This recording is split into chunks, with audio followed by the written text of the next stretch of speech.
其他的发片呢，低于水平高于45，这一款呢完全诠释了基本功与美感的关系。大部分伙伴剪爆薄呢，只能剪出型和质感，但是剪不出柔和度，就会老气。所以大家一定要注意，看我的发片斜向前分区，但是呢我的角度高于了45，也就是轻的堆积。那原版的基爆薄呢，就是45度重堆积，所以注意看一下分区要对称。那我的分期线呢，同样也是斜前，包裹性更强，同时也产生流向。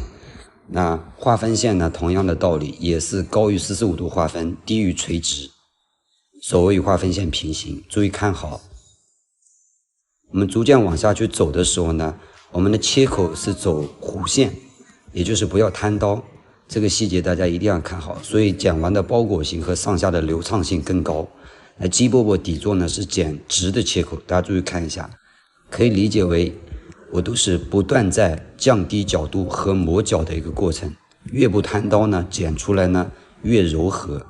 同时也不会丢失质感。最后一刀反面教材，很多人剪到这一刀0度的时候呢，会剪成后短前长的外线。注意啊，一定是水平的切口，而且头发是自然落位。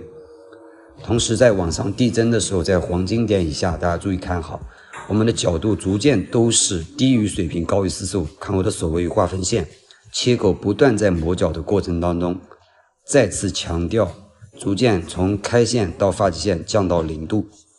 也就是从75左右到0度左右。发片呢逐渐的均匀轻。其实拉发片这个重要性，大部分在湿发的时候感觉打板很高，但是干发的时候就很低，就是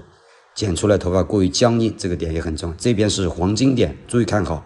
原版的基爆薄呢是30度划分线，把所有的量感从这个地方开始建立堆在整骨点，而我们是相反的，提高角度，从75度第一指位往下进行轨迹的切口连接。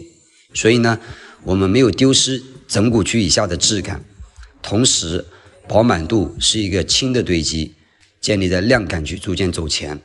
而大家注意看到我的划分线呢是低于垂直，斜前后高前低，高于45度。因为水平更容易建立量感，垂直更容易拿走量感，所以我们分后高前低75度的偏垂直划分线，保证了头发的柔和度，直至降到外线的0度，又保证了质感。这就跟原版看上去更加商业，也就是不会老气。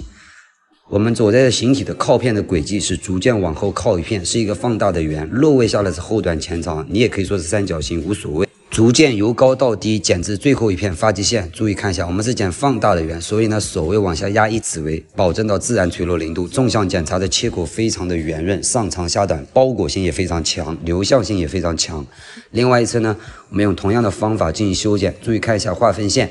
同样保持两边对称，逐渐不摊刀，以此类推进行修剪。那左右两边的控制呢，通常大家做练习的时候，只有一边长一边重，一边轻一边短。我相信老学员剪到这个地方，一定要和基饽饽原版的发型在根基班的时候进行放在一起穿插，去思考，去提炼这款发型的精髓一定要注意这个细节。所以说学习和会学习，练习和刻意练习完全是两个概念。再到动感去，注意看一下，我们大于90度剪了一个 C 技术，制造动感度。大家注意看一下，这个我们往后靠一片大于了90度，等于发片往后靠移了一片，这是放射性分区，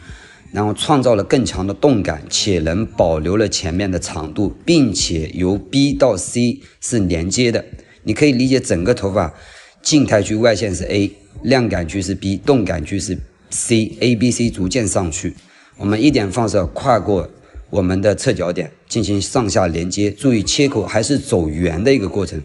大家看清楚这个细节。动感区呢等于是一个反曲线，落位下来呢前面会虚会长，然后我们自然垂落质感连接去打磨一下一个圆的一个轨迹。另外一片呢也是一样的，大家注意看一下，再讲一下细节。因为大于了90度等于放长的前面是一个反曲线，那反曲线的功能就是拿走最多的量感，创造最强的动感，且能保留最长的外线。那我们剪完之后，这是横向，然后再纵向打磨去磨圆，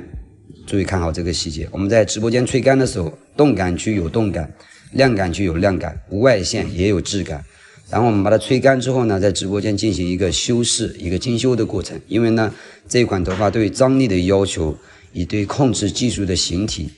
是非常重要的。所以大家一定要记清楚，所谓的美感一定是强悍的基本功，这个是非常重要的。动感区呢是去除可以点碎一点点深一点，那静态区是质感的，所以可以点浅一点。希望呢大家有所收获，建议大家看25遍。